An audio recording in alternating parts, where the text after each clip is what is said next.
ভয়াবহ বন্যায় প্লাবিত আসামের শিবসাগর জেলা। চারপাশে থই থই পানি, চরম অনিশ্চয়তায় সাধারণ মানুষের জীবন। কিন্তু এই ধ্বংসলীলার মাঝেই ফুটে উঠল চরম মানবিকতার এক অবিশ্বাস্য দৃশ্য। নিজের জীবনের কথা চিন্তা না করে গলা সমান ও হাঁটু পানি পার হয়ে অবলা গবাদি পশুটিকে বাঁচাতে পানিতে নামলেন এক ব্যক্তি। প্রবল স্রোত সামলে অতি কষ্টে বাছুরটিকে সাঁতরে নিরাপদ আশ্রয়ের দিকে নিয়ে যাচ্ছেন তিনি।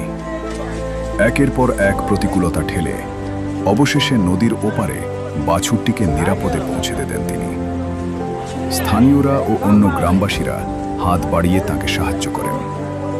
মানুষ ও প্রাণীর মধ্যেকার এই নিখাদ ভালোবাসার দৃশ্যটি এখন সামাজিক যোগাযোগ মাধ্যমে ব্যাপক আলোড়ন সৃষ্টি করেছে। ভয়াবহ বন্যায় তার এমন সাহসিকতা কুড়াচ্ছে বিশ্বজুড়ে প্রশংসা।